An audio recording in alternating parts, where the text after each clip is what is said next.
अस्सलाम वालेकुम। खबर हार स्पेशल एडिशन में मैं हूं आपका होस्ट आफ्ताब इकबाल।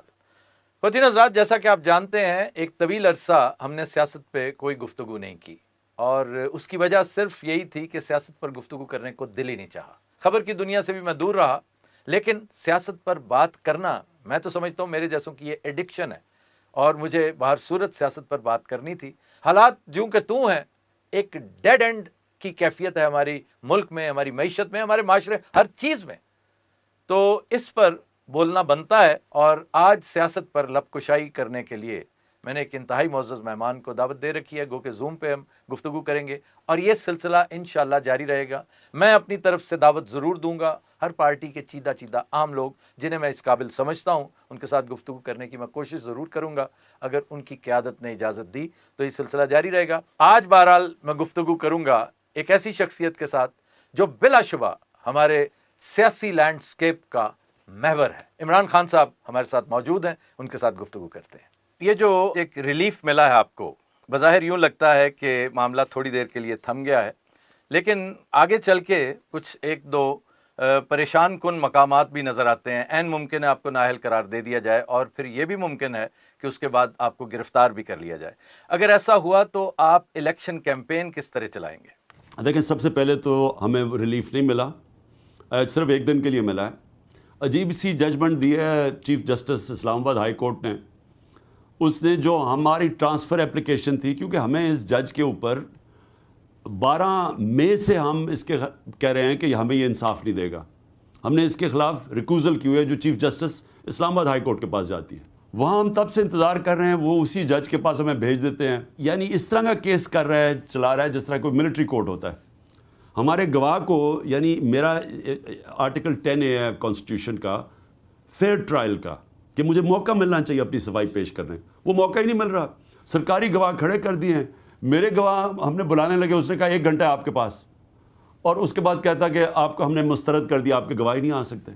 यानी जी कोई केस चल रहा है, मजाक हो रहा है ये, तो वो इतनी जल्दी में है डिस्क्वालीफाई करने के लिए। बहरहाल जी अब वो कल फैसला करेगा। अच्छा, गवाह फिर भी नहीं है अब, यानी वो कह रहे हैं कि कल गवाह सुने बगैर वो फैसला कर देगा। हमें हमारे वकील को कहा कि आप प्रिपेयर हो। तो ये तो कोई मिलिट्री ट्रायल तो हो सकती है, ये कोई अदालत में तो सही मौका नहीं मिल रहा। केस क्या है ये भी सुन लो। जी जी। केस ये है कि इलेक्शन कमीशन ने कहा है कि जनाब इमरान खान ने जो सही माने में अपनी जो फॉर्म्स थी वो फिल नहीं की। जो 31 दिसंबर को आप फॉर्म देते हैं ना कि मेरी लाइबिलिटी है, ये मेरा पैसे पड़े हुए हैं, तो आप अपने असास से डिक्लेयर करने पड़ते हैं। तो वो जो 31 दिसंबर को जो देना था, उन्होंने कहा जी इन्होंने ठीक नहीं दिया। वो हमने जाके उनके सामने सारा कुछ रख दिया है। सारा मेरा पैसा जो भी तोशा खाना से, वो सारा उसमें रिफ्लेक्टेड है, कितने टैक्स दिए। अब वो उसके ऊपर वो कोई छोटी छोटी नुक्ताचीनी कर रहे हैं कि जी आपने ये इस मद में नहीं किया तो फलाने नहीं किया। वो बात यह है कि वो काम है अकाउंटेंट का कहने का, क्योंकि वो फिल करता है फॉर्म्स। अब वो अकाउंटेंट को मैंने गवाह बनाया हुआ है, वो उसको गवाही नहीं, उसको टाइम नहीं दे रहा आने के लिए। सो बहरहाल ये केस है, ये केस किसी भी अदालत में फारग हो जाएगा। इसी हवाले से मैं खान साहब ये कहना चाह रहा हूँ कि बज़ाहिर जो है वो जो लगता है केस की जो सूरत हाल है, आपने खुद ही कह दिया है, तो आपको उम्मीद है जुडिशरी से, इसकी बालाई मंजिल जो है वहाँ से आपको तवक्को है इंसाफ मिलने की?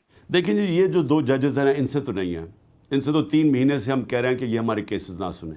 ये राइट होता है, ये मेरा हक है। मैं कह सकता हूँ कि जी मुझे इस जज से ये वजूहात से उम्मीद नहीं है, तो आप मेरा केस ना सुने। तो जो इस्लामाबाद के चीफ जस्टिस है उनके ऊपर भी हम कह बैठे हैं कि आप हमारे केस ना सुने, वो फिर भी हमारे केस सुन लेते हैं। हमने उसके अब दरख्वास्त इस जज की उसके पास ही जाती है, Islamabad high court chief justice के पास। उसको हमने कहा हुआ है कि ये जो जज दिलावर है ये हमारे केस ना सुने, वो भी नहीं सुन।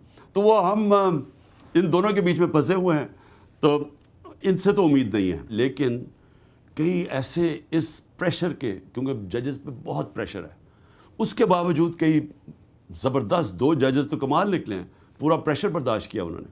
तो हैं, यानी जुडिशरी में वो लोग बैठे हुए हैं जो इस मुश्किल वक्त में इंसाफ भी दे रहे हैं, और बदकिस्मती से वो लोग हैं जो बिल्कुल इस वक्त जो हमारे फंडामेंटल राइट्स हैं उनकी हिफाजत नहीं कर रहे, जो जुडिशरी का काम है।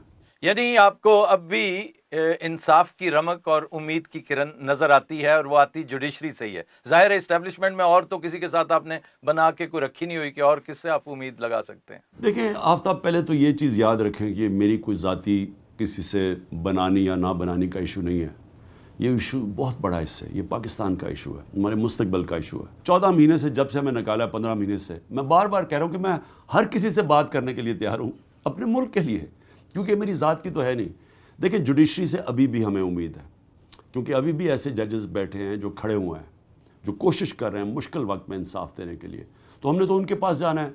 लेकिन आपका ये सवाल है कि क्या ये मुझे जेल या डिस्क्वालिफिकेशन से बचा सकेंगे? क्या नहीं सकता। मैं तो मेंटली प्रिपेयर हूँ कि दोनों करेंगे, जेल में भी डाल देंगे, डिस्क्वालीफाई भी करेंगे। मैं ज़हनी तौर पे तो तैयार हूँ इसके लिए, लेकिन बहरहाल आखिरी गेंद तक मुकाबला तो करता रहूँगा। नहीं, आसाब की लड़ाई में तो अब तक आपने प्रूव किया है कि आप वाकई स्टील नर्व्स जो आपके कहे जाते थे वो वैसे के वैसे हैं। देखें, ये सवाल मेरा चौथा पांचवा था, छठा था गालिबन, लेकिन आपने उसको खुद मौका दे दिया तो मुझे पूछना पड़ रहा है। आप कह रहे हैं ना कि मैंने तो हर एक से बात करना चाहिए पाकिस्तान की खातिर, क्योंकि पाकिस्तान फौकियत है, अवलीन है। चंद दिन पहले मैं चूँकि मुल्क से बाहर हूँ और मैं इस कदर बारीक बीनी से चीज़ें ना देख पा रहा हूँ, ना मेरी एक्सेस है खबर की दुनिया तक, लेकिन मुझे महसूस हुआ कि आर्मी चीफ ने मईशत की बहाली बारे बात करते हुए तमाम स्टेक होल्डर्स को यकजा होने की तरगीब दी थी। न जाने क्यों मुझे लगा कि उनका मुखातिब आप थे, क्योंकि बाकी सारे के सारे स्टेक होल्डर्स उनके साथ क्या बल्कि उनके पीछे हैं, पीछे। तो इसमें कोई खैर सगाली का अक्स नहीं नज़र आया आपको? कोई गुडविल नज़र नहीं आई आपको? आफ्ताब, पहले तो एक चीज़ कह दूं कि मैं क्यों इस सारे प्रेशर में मुतमईन हूँ, क्योंकि मुझे पता है मैंने कोई गलत काम किया ही नहीं है।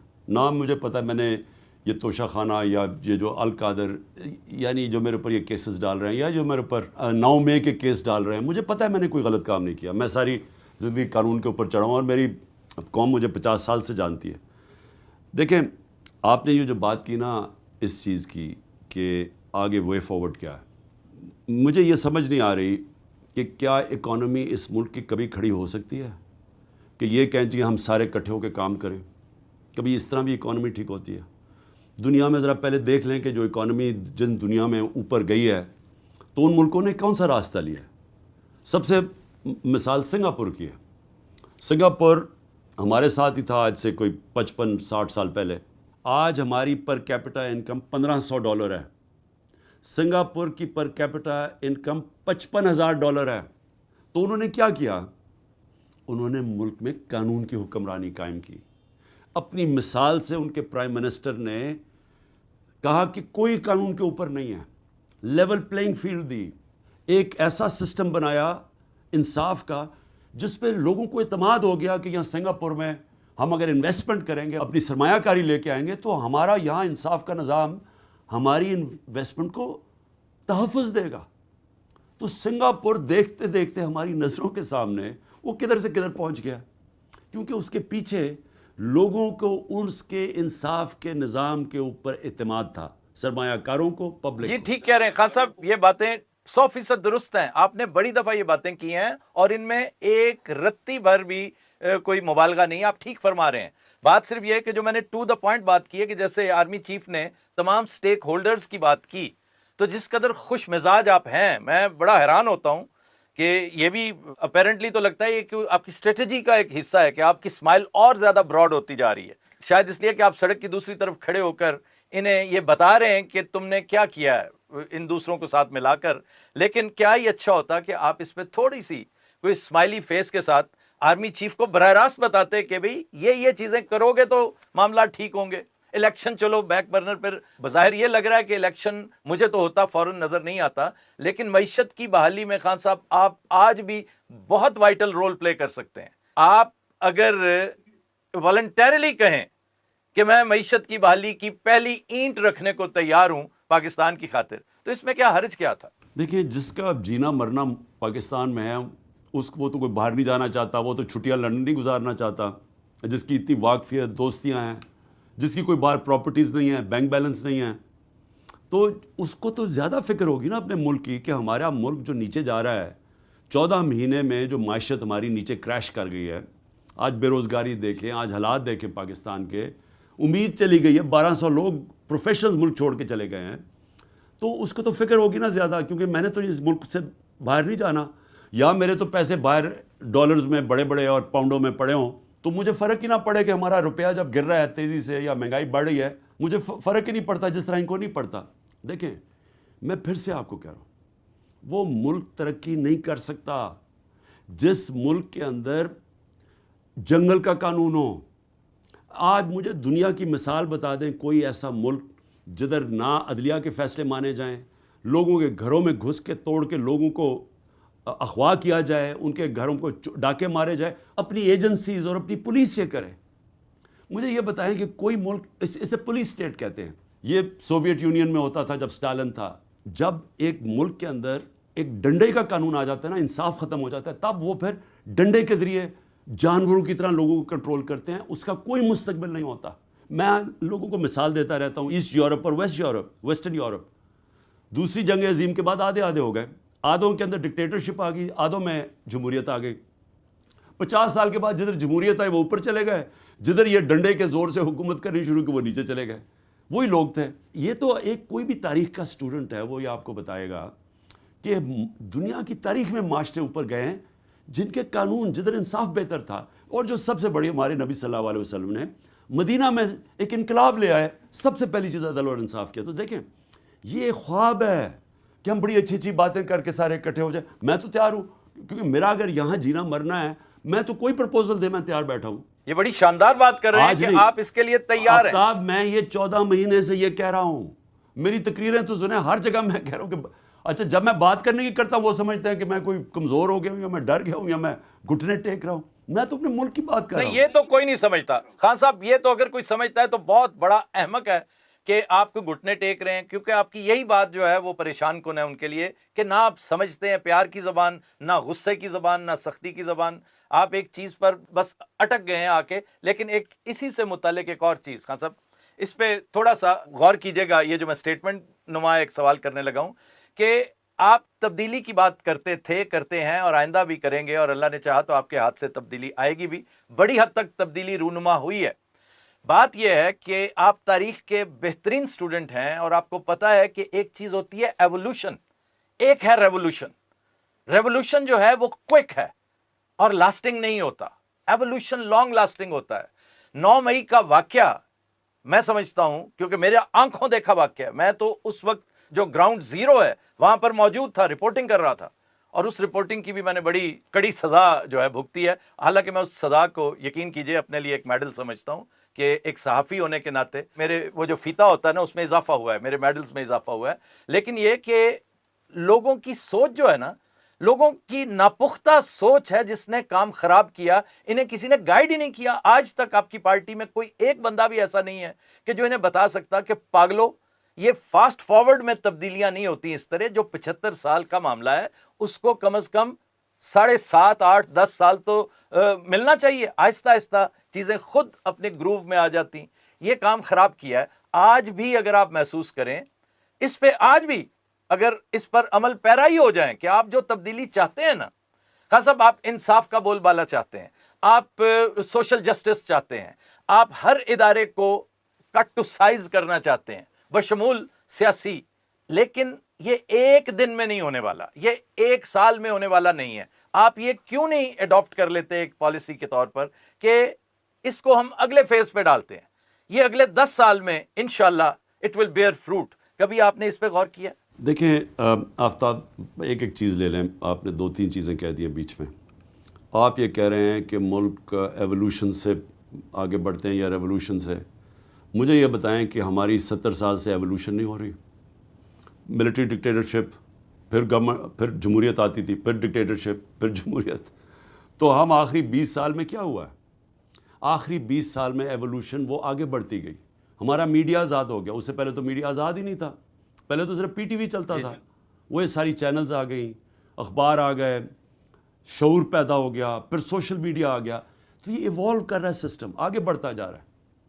یہ اب کیا کر رہے ہیں ہم, اور یہ میں اس لیے بول رہا ہوں کہ یہ میں کوئی اقتدار کے لیے نہیں بات کر رہا. ایک وہ پاکستانی جو ساری دنیا کو دیکھ چکا ہے, ان کے سسٹمز دیکھ چکا ہے, اور وہ اپنے ملک کا آپ دیکھ رہا ہے کہ بجائے آگے جانے کے ہم نے ریورس گیئر لگا لیا. آپ ایوولوشن کی نہیں بات کر رہے ہیں, آپ تو پیچھے جانے کی آپ بات کر رہے ہیں. آپ تو بات کر رہے ہیں کہ جو ہم نے اپنے لوگوں کو ان کے رائٹس دینے تھے, جو ایک ایلیٹ قانون کے اوپر اپنے آپ کو سمجھتی ہے, چوری کر کے NRO لے لیتی ہے, لوگوں کے گھروں میں آج گھس کے لوگوں کے گھر توڑ رہے ہیں. علی امین کے 6 گھنٹے پولیس نے گھر گھس کے اس کی گاڑیاں چوری کر دی, اس کا گھر توڑا, اس کے 80 سالہ باپ سے بدتمیزی کی وارنٹ کے بغیر. یہ مجھے بتائیں یہ کسی آزاد معاشرے میں ہوتا ہے؟ یہاں جو یہ سارے لوگ جیلوں میں ہیں, ڈاکٹر یاسمین 70 سالہ طبیعت ٹھیک نہیں, محمود رشید ہارٹ پیشنٹ, اعجاز چودھری ڈائبیٹک, وہ 10 کلو اس کا ویٹ گر چکا ہے, عورتیں عالیہ حمزہ وہ بیمار ہوئی. یعنی کبھی یہ کسی مہذب معاشرے میں ایسے ہوتا ہے؟ میں آپ کو ریاکشن تھا سر, ریاکشن. میری بات سنیں, کوئی ریاکشن نہیں تھا. ریاکشن تو وہ تھا جب مجھے اسلام آباد ہائی کورٹ میں ایک مجرم کی طرح ڈنڈے مار کے کمانڈوز نے وہاں سے اٹھا کے ڈریگ کر کے لے کے گئے. درست. اور سپریم کورٹ نے اس کو غیر آئینی اور غیر قانونی کہا, تو اس کا ریاکشن تو آنا تھا. یہ جو ہوا ہے, جلانا ہوا ہے, جو گھر کور کمانڈر کا گھر جلانا, اور جو بھی جدھر بھی 4-5 جگہ جلے ہیں, میں پہلے دن سے کہہ رہا ہوں کہ اس کے اوپر انڈیپینڈنٹ انویسٹیگیشن ہو, جو سارے مہذب معاشرے میں ہوتی ہے. 25 لوگ گولیاں مار کے قتل کر دیا. کسی نے ان کی بات کی ہے کہ ایک گولی نہیں چلی اس طرف سے, ایک سیکیورٹی فورس کسی کو گولی نہیں لگی, کیونکہ آنام تھے, نہتے تھے. کبھی نہتے لوگوں میں نے آپ کی گفتگو سنی ہے کل BBC کے ساتھ, آپ نے اسی سے ملتی جلتی بڑی اچھی بڑی عمدہ گفتگو کی. آفتاب بڑے غور سے بات سنیں. دیکھیں ملک ایسے نہیں چلتے. میرے لیے بڑا آسان ہے, میں آرام سے کسی کو کچھ نہ کہوں, آرام سے